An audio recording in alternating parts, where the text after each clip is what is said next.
성경 말씀 사사기 3장 1절에서 11절까지 사사기 3장 1절에서 11절까지의 말씀을 저랑 한 절씩 읽어보도록 하겠습니다. 사사기 3장 1절에서 11절 목사님이 먼저 읽고 교독하실게요.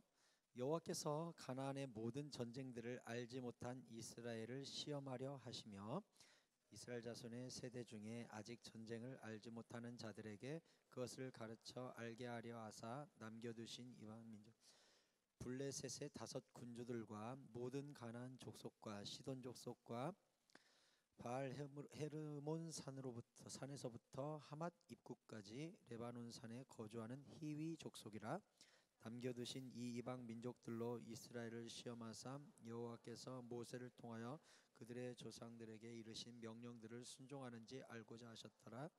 그러므로 이스라엘 자손은 가나안 족속과 헷 족속과 아모리 족속과 브리스 족속과 히위 족속과 여부스 족속 가운데에 거주하면서 그들의 딸들을 맞아 아내로 삼으며 자기 딸들을 그들의 아들들에게 주고 또 그들의 신들을 섬겼더라. 이스라엘 자손이 여호와의 목전에 악을 행하여 자기들의 하나님 여호와를 잊어버리고 바알들과 아세라들을 섬긴지라. 여호와께서 이스라엘에게 진노하사 그들을 메소보다미아 왕 구산 리사다임 손에 파셨으므로 이스라엘 자손이 구산 리사다임을 8년 동안 섬겼더니 이스라엘 자손이 여호와께 부르짖음에 여호와께서 이스라엘 자손을 위하여 한 구원자를 세워 그들을 구원하게 하시니 그는 곧 갈렙의 아우 그나스의 아들 온니엘이라.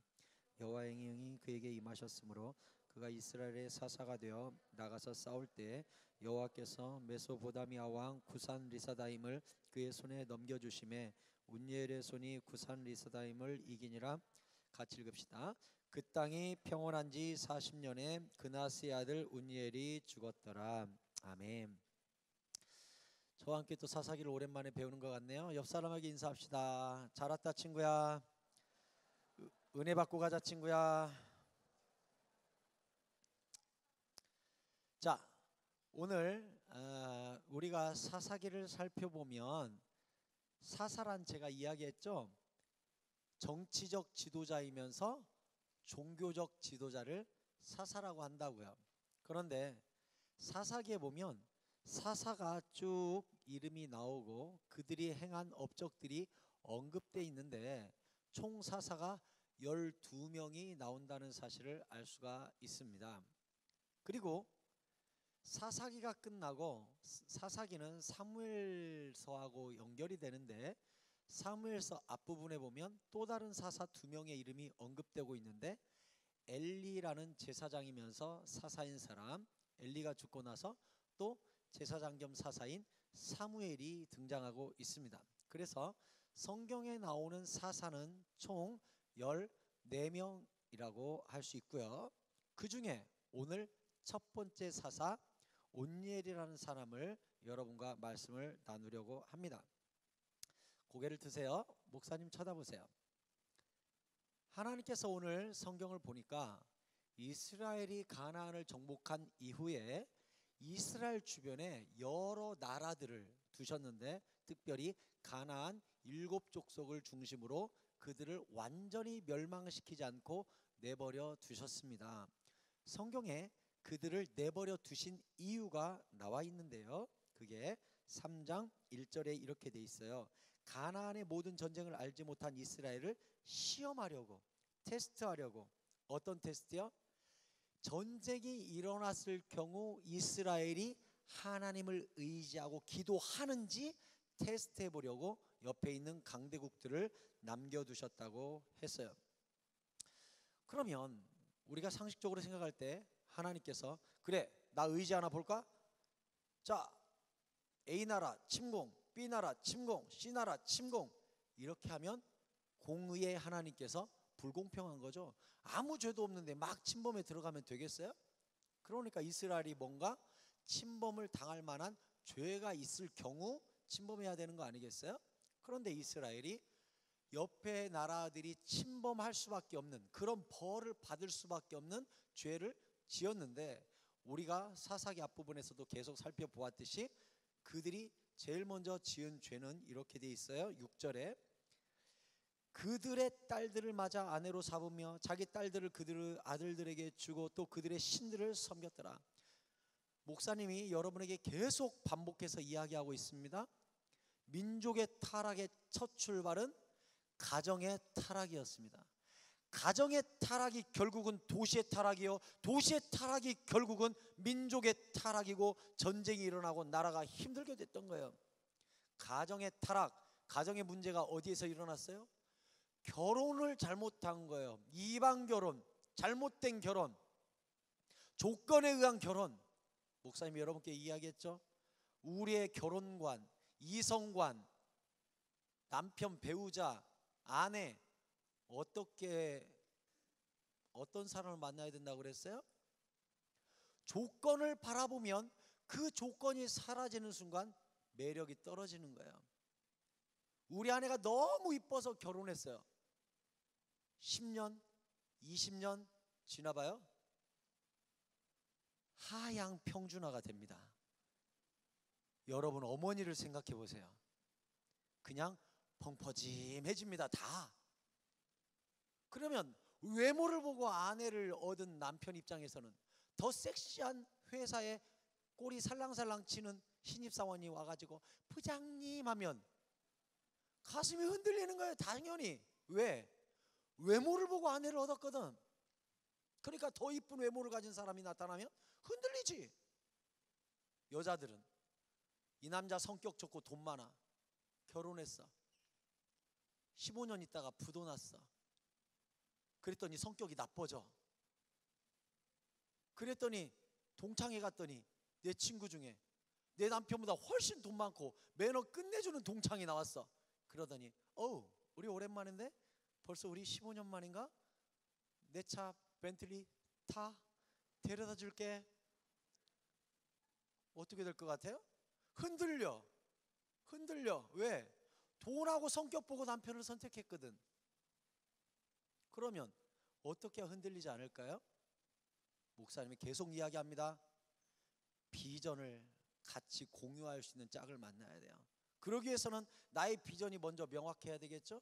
하나님이 나를 이 땅에 태어나게 하신 이유, 나는 이거야 라고 분명한 비전이 생겼을 때 그 비전을 함께 이루어갈 돕는 배필, 그게 부부예요. 내 비전을 함께 이룰 그 사람, 돕는 동역자. 그러니까 단순히 그의 육체의 아름다움과 가진 소유와 외모 이런 걸 보면 안 돼요. 성격, 재산, 키, 물론 그것들이 매력이 될 수 있죠. 하지만 그것 때문에 남자를 선택하고 여자를 선택하고 결혼했다가는 큰일 나요. 나중에 다 가정이 깨지는 거예요. 비전을 공유할 수 있는 그 사람, 하나님 내게 주신 꿈을 같이 이루어갈 그 사람을 선택해야 돼요. 그런데 이스라엘은 이방에 있는 여인들의 아름다움을 보고 그냥 막 결혼했습니다. 그 여인들이 몸만 올까요? 아니에요.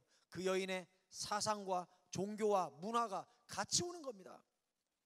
가정에서 부부가 하나됨으로 문화가 섞이고 종교가 섞여서 결국은 이스라엘이 바알을 섬기고 우상을 섬기고 하나님을 내버리는 어처구니 없는 일들이 벌어졌어요.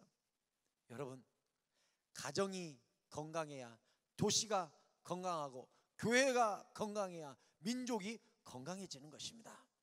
여러분, 우리가 예수 잘 믿고 올바른 결혼관을 가지고 가정을 우리가 지키는 것 자체가 사실은 교회에 헌신하고 있는 것이요, 도시에 헌신하고 있는 것이요, 이 나라에 헌신하고 있는 것입니다. 그러니까 나의 결혼관, 이성관을 우습게 여겨서는 안 돼요. 그건 하나님의 교회와 연장선에 있는 거예요. 섣불리 선택해서는 안 됩니다. 그래서 제가 얘기했잖아요. 나를 끊임없이 쫓아다니는 남학생이 있어. 사귀자고 해. 보니까 잘생겼어. 벤틀리 타고 다녀. 엄청 멋있어. 성격도 좋아. 돈도 잘 써. 공부도 잘해. 근데 나를 죽어라 쫓아다녀. 근데 교회 안 다녀. 근데 이상하게 나도 마음이 조금 들라고 해. 교회 안 다니는 것 빼고는 다 마음에 들거든. 어떻게 해야 될까? 사탄아, 물러가라. 어떻게 해야 될까? 이렇게 하라고 그랬죠? 나랑 그렇게 사귀고 싶거든. 세례 증서를 들고 오렴. 그래서 세례를 받고 세례 증서 들고 왔어. 그럼 어떻게 하라고 그러지? 두 번째는 그렇지, 이건 위조될 수 있거든. 그냥 1년간 착실하게 다녀도 얼마든지 이거 할 수 있거든. 그러니까 자, 방언해봐 해가지고 정말 은혜를 받은 앤지 검증을 한 다음 우리가 사귐을 시작해야 합니다. 그러니까 절대로 함부로 사귀면 안 돼요. 여기 있는 남학생 중에 정말 내가 사귀고 싶은 여학생이 있는데 내가 예수 제대로 못 만난 것 같아서 많이 나를 거부한다. 당연하지. 금철 나와서 날마다 기도해야 돼요. 주여 방언을 주시옵소서. 이렇게. 여러분, 교회 안에서, 신앙 안에서, 비전 안에서 짝을 찾고 교제하고 결혼하셔야 돼요. 그때도 얘기했지만 안타깝게도 우리의 짝은 이 안에 있습니다. 물론 중등부에도 초등부에도 대학부에도 있다는 사실을 절대 잊지 마시고 운명처럼 받아들이지 말고 폭넓게 바라보시기 바랍니다. 따라서 하세요. 동서남북을 바라보라. 그렇게 해서 결혼이 무너지고 이성관계가 무너지고 가정이 무너지면 교회도 무너지고 도시도 무너지고 민족도 소망이 없다는 사실을 명심하고 여러분이 올바르고 건강한 예수 안에서의 가정을 지금부터 꿈꾸시기 바랍니다. 그래서 가정이 무너지니까 민족이 무너지고 신을 막 섬겼어요.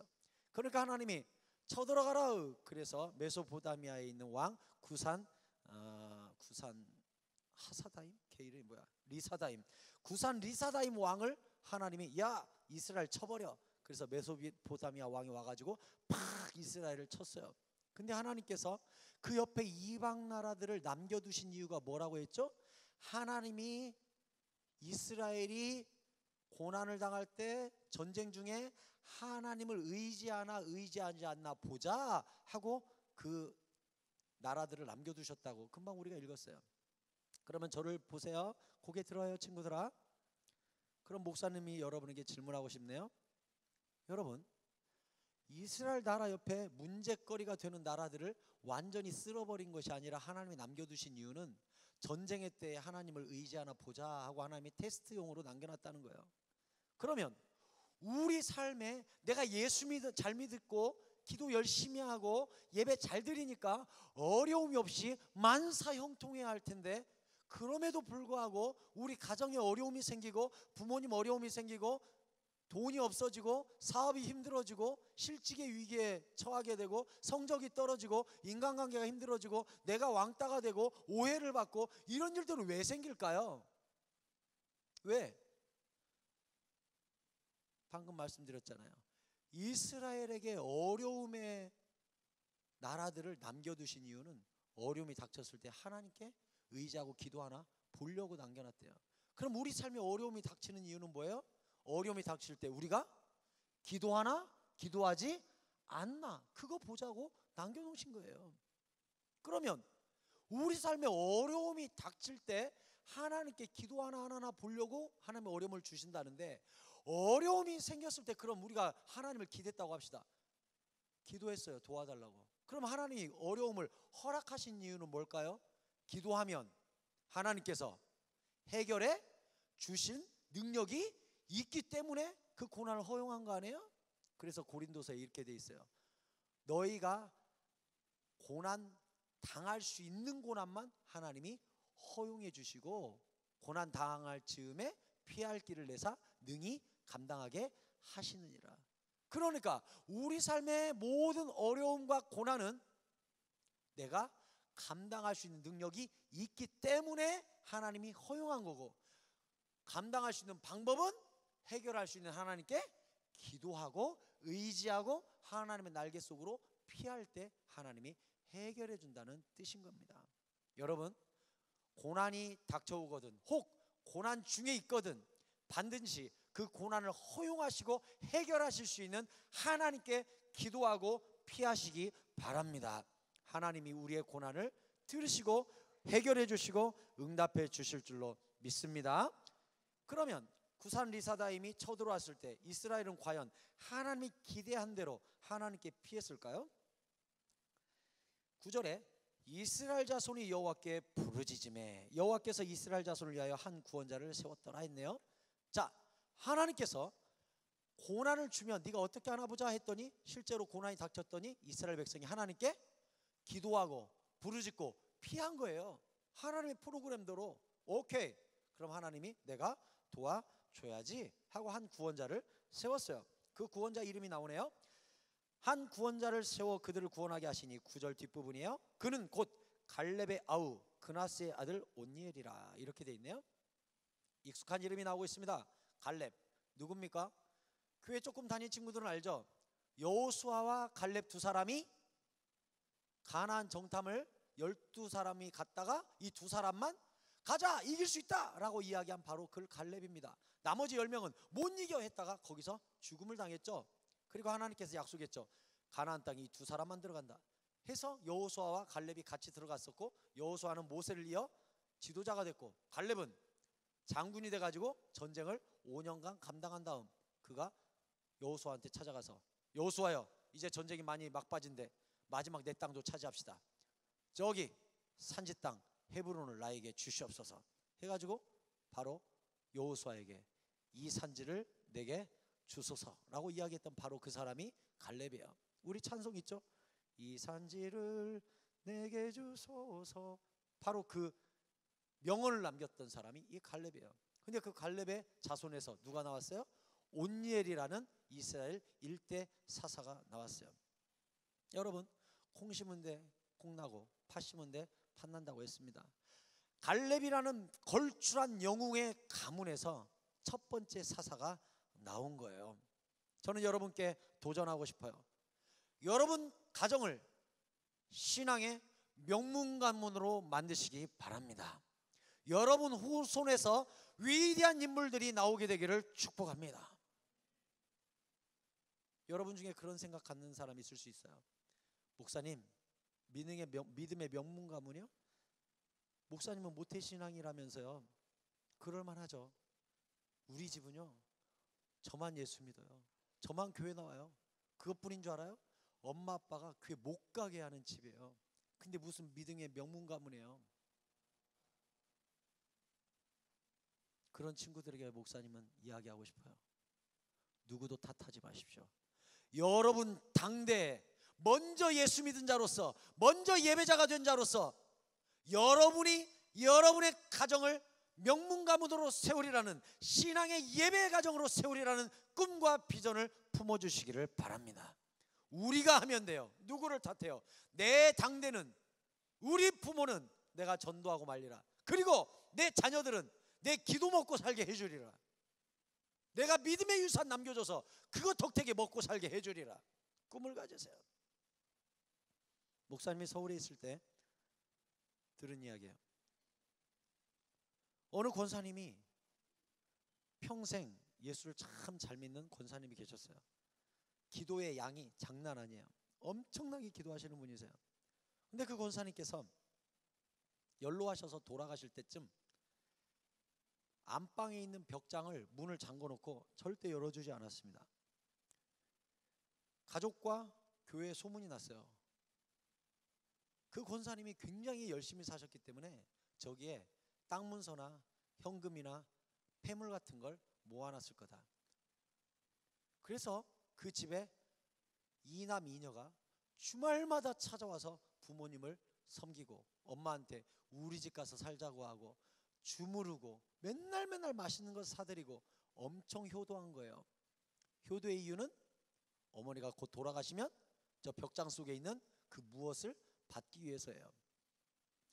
이남 이녀가 엄청나게 어머니에게 헌신을 했는데 어머니가 어느 날 드디어 앓고 돌아가실 때가 됐어요. 이 권사님이 자녀들을 불렀습니다. 이남 이녀와 자손들이 다 모였어요. 이제 숨이 넘어갑니다.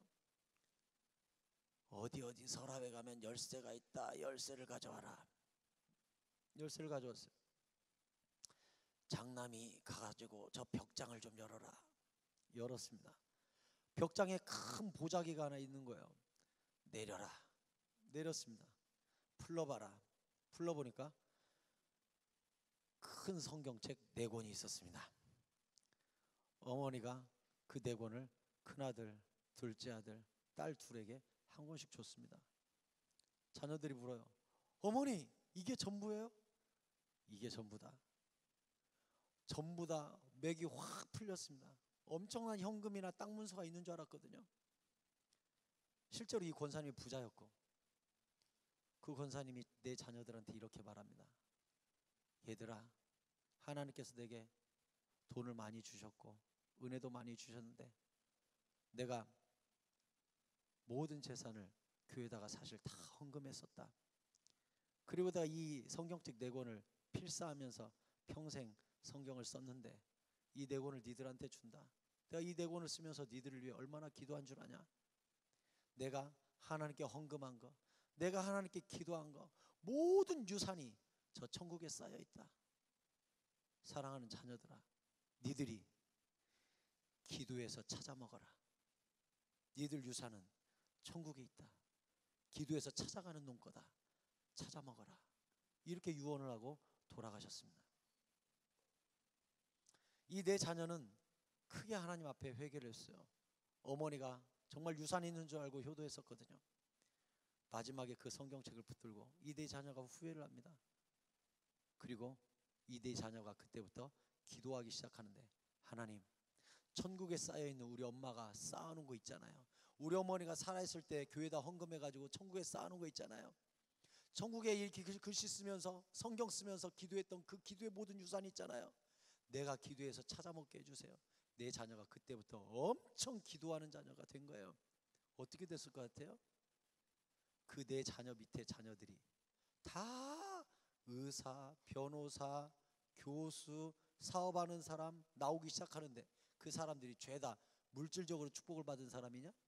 전부 교회에서도 장로님 되고 집사님 되고 교사하고 신앙의 완전 명문 가문을 이룬 거예요. 누구 때문에? 이 권사님 한 분의 기도와 헌신 때문에. 여러분 당대에 여러분 때문에 자손이 다 먹고 사는 신앙의 명문 가문을 여러분이 만들어내시기 바랍니다. 기도 잘하세요. 예배 열심히 드리세요. 그리고 하나님께 기도하세요. 우리 가문은 나 때문에 복받게 하여 주시옵소서. 내가 신앙의 기준점이 되게 해주십시오. 내가 명문 가문의 1대 명문 가문 초대 조상이 되게 해주십시오. 아브라함처럼. 첫 시작한다는 건 어렵죠. 하지만 그런 꿈을 가지세요. 갈렙이라는 걸출한 인물 밑에 온니엘이라는 첫 번째 사사가 나온 것은 우연이 아니라는 거예요. 두 번째, 온니엘은 전쟁에 나가서 이겼어요. 10절에 여호와의 영이 그에게 임하셨으므로 그가 이스라엘의 사사가 되어 나가서 싸울 때 여호와께서 메소포다미아 왕 구산 리사다임을 그의 손에 넘겨주심에 온니엘의 손이 구산 리사다임을 이기니라. 자, 온니엘이 나가가지고 이겼네요. 전쟁 이긴 이유를 그 10절 앞부분에서 정확히 이유를 적고 있어요. 여호와의 영이 그에게 임하셨기 때문이라고. 여러분, 저를 보세요. 유승복 목사님 보세요. 우리는 다윗 이야기 잘 알고 있습니다. 다윗이 골리앗을 쓰러뜨렸죠. 물맷돌 돌려가지고 돌을 던졌어요. 보세요. 우리가 옛날 중세 갑옷 입은 칼싸움 영화 보면 온몸에 갑옷을 둘러쓴 사람 보면 어지간한 칼 맞아도 갑옷을 다 입고 있기 때문에 튕겨내죠. 그런데 잘 보면 약점이 한 군데 있어요. 아무리 칼을 잘 휘둘러도 봐야 되잖아요. 그러니까 투구에 눈을 이만큼 뚫어놨거든요. 봐야 싸우니까.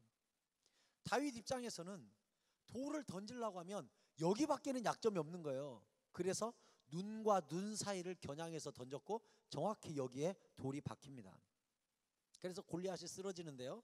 골리앗이 딱 쓰러졌을 때 돌 맞아 죽었냐? 아닙니다. 돌 맞아서 골리앗은 쓰러지기만 하고 얼떨떨하고 기절한 상태죠. 그때 다윗이 골리앗한테 뛰어가가지고 골리앗 허리춤에 있는 칼을 빼가지고 골리앗 목을 치니까 그때 죽었다고 사무엘서에 적고 있어요. 그럼 보세요. 골리앗 이마에 박힌 그 돌이 이렇게 생각하는 거죠. 골리앗 내가 죽였다. 나야. 내가 죽인 거다. 돌이 죽였나요? 아니죠. 돌은 다윗이 들고 쏘지 않았으면 그냥 영원히 돌이에요. 근데 붙잡고 쐈기 때문에 위대한 돌이 된 거죠. 맞나요? 똑같아요. 온니엘도 온니엘이 그냥 온니엘로 살았으면 그냥 돌이에요.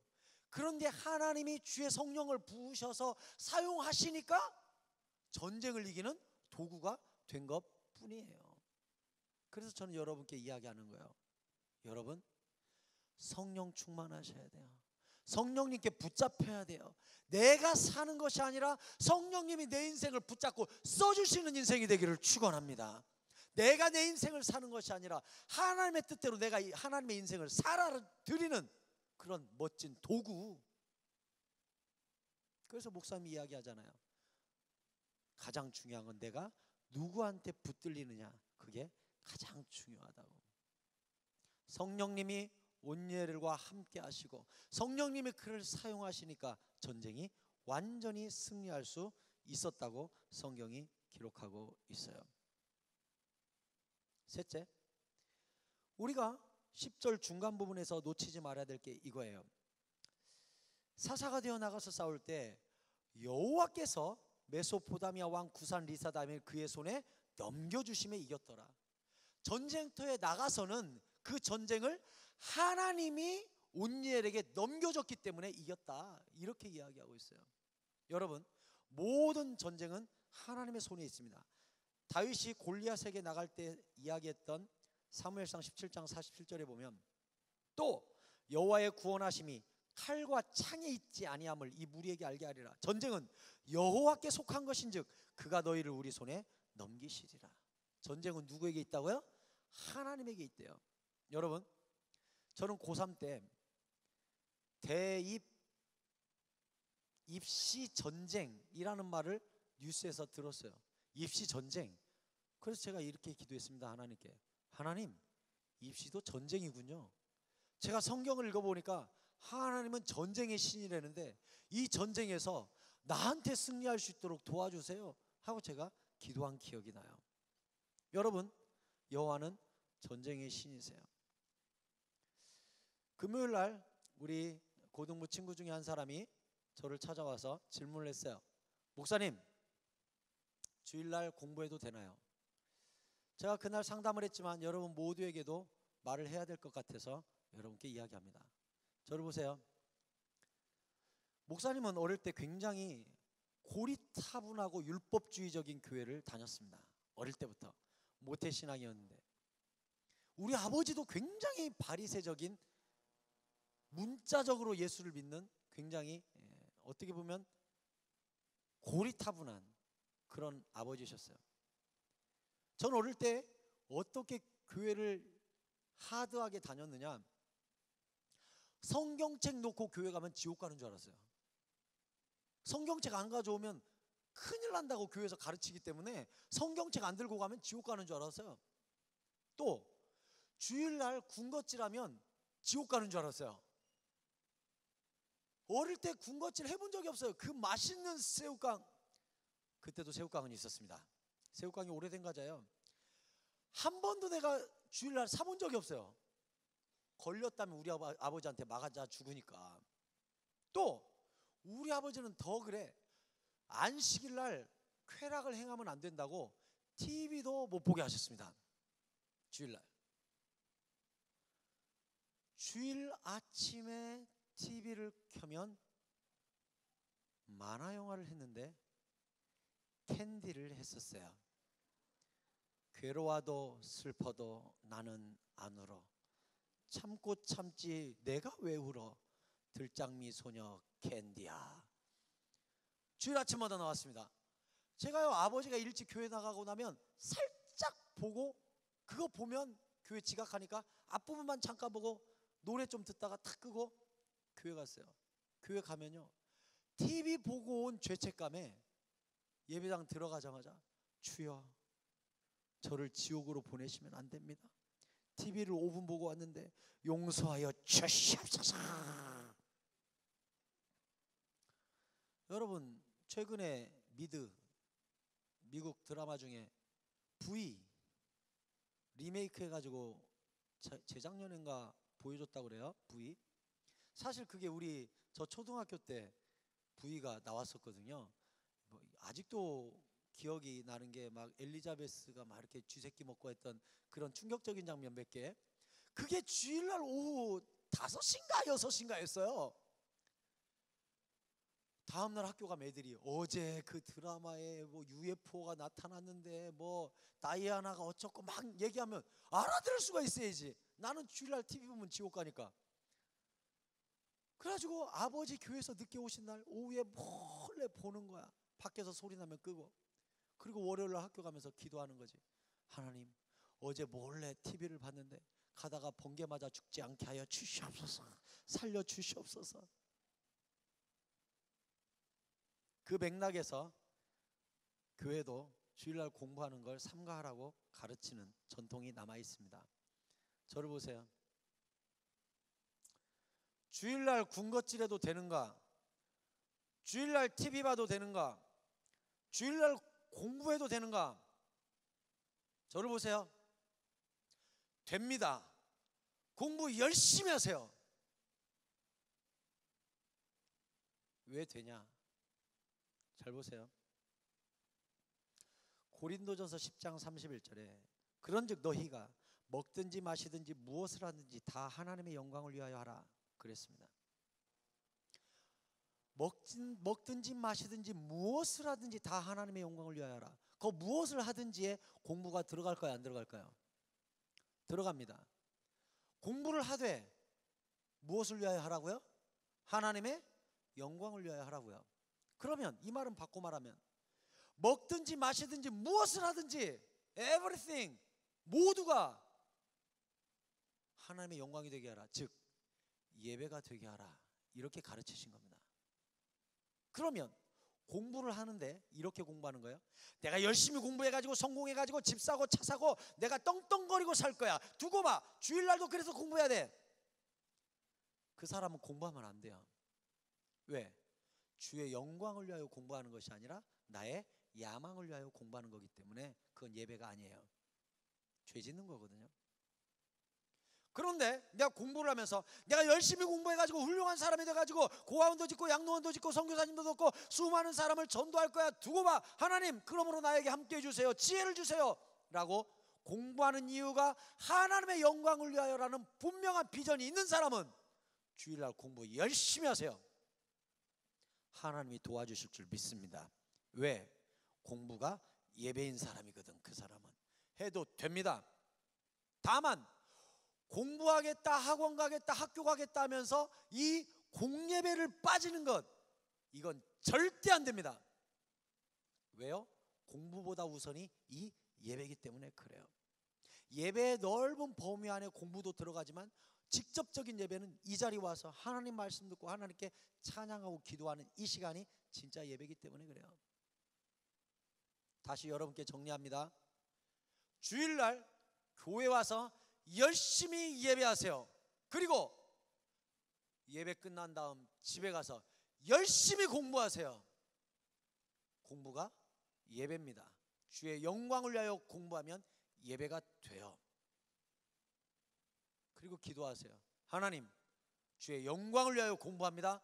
지혜를 주세요. 능력을 주세요. 암기력을 주세요. 창조력을 주세요. 이해력을 주세요. 기도하세요. 하나님이 반드시 우리와 함께 하실 줄로 믿습니다. 학교에서 공부하는 것도 마찬가지예요. 하나님, 수업 시간에 내가 집중해서 공부하겠습니다. 왜냐? 내가 잘 돼야 되거든요. 하나님의 영광을 위하여 잘 돼야 되거든요. 그 사람은 학교에서 수업 자세가 다르겠죠. 왜? 예배니까 집중해서 선생님 말씀 들어야지. 공부 잘해야 하나님의 영광을 위해 내가 쓰임받을 거니까 당연히 열심히 공부하게 되겠지. 학원도 열심히 다니게 되겠지. 뻘짓 안 하겠지. 내 친구 중에 예수 믿는데 교회에서는 두 눈 감고 할렐루야 아멘 주여 내가 여기 있사오니, 학교 가서는 수업 시간에 잔다. 가서 뒤통수를 뻑 치면서 얘기해야 돼. 야, 공부도 예배야 이 멍청아. 분명히 가르쳐 주라고. 공부도 하나님의 영광을 위하면 예배가 되는 거예요. 다시 따라서 하세요. 고린도전서 10장 31절. 그런즉 크게 따라해라. 그런즉 너희가 먹든지 마시든지 무엇을 하든지 다 하나님의 영광을 위하여 하라. 아멘. 먹든지 마시든지 무엇을 하든지 하나님의 영광을 위하여 하래요. 그러면 하나님이 상을 주신다 안 주신다? 주시지. 당연히. 하나님의 영광을 위하여 설거지했다? 상 주시지. 하나님의 영광을 위하여 엄마 심부름했다? 상 주시지. 하나님의 영광을 위하여 방 청소했다? 하나님이 복 주시지. 왜? 하나님의 영광을 위하여 한 예배거든. 설거지 시켰는데 짜증내면서 엄마는 맨날 나만 시키고 짜증나. 이 그릇 다 깨버릴까 보다. 하나님 복 절대 안 주시지. 예배가 아니거든. 설거지하면서 할렐루야 예배로 섬길 수 있는 은혜 주셔서 감사합니다. 이 설거지로 말미암아 우리 모든 가족이 이 그릇에 밥 따봐 먹고 건강하게 주시옵소서 하고 설거지하면 하나님 복 주실까 안 주실까? 당연히 복 주시지. 모든 일에 의미를 담으세요. 어떤 의미? For God's glory. 하나님의 영광을 위하여 내가 설거지한다. 하나님의 영광을 위하여 심부름한다. 하나님의 영광을 위하여 공부한다. 하나님의 영광을 위하여 청소한다. 하나님의 영광을 위하여 빨래 갠다. 하나님이 반드시 기억하시고 복을 주십니다. 성경의 법칙이에요. 여기 음악하는 친구들, 운동하는 친구들, 예체능으로 대학을 준비하는 친구들도 많이 있어요. 하나님의 영광을 위하여 열심히 운동하세요. 열심히 악기 연습하세요. 열심히 목소리 연습하세요. 제스처 연습하세요. 하나님 성공해서 주의 명예를 드높일 겁니다. 꼭 나에게 능력 주세요. 해보세요. 안 도와주시나? 당연히 도와주십니다. 문제는 내 야망이라는 불순물이 섞여서 그래요. 하나님의 영광을 위하여 100% 한번 헌신해 보세요. 안 도와주시나? 안 도와주시나? 목사님 평생 하나님의 영광을 위하여 교역자 되는 것, 말씀 전하는 것, 예배하는 것 늘 꿈꾸면서 오늘날까지 살아왔어요. 간증해 보라 그러면 끝도 없어요. 하나님의 영광을 위하여 사니까 하나님이 다 책임지세요. 다 책임져. 하나님 멋진 분이세요. 살아계신 분이세요. 말씀 맺겠습니다. 오늘 여러분께 세 가지 말씀드렸어요. 첫째, 신앙의 명문가문을 세워라. 둘째, 나는 쓰임받을 뿐이지 성령님이 주인공이시다. 성령 충만해라. 기도 열심히 해라.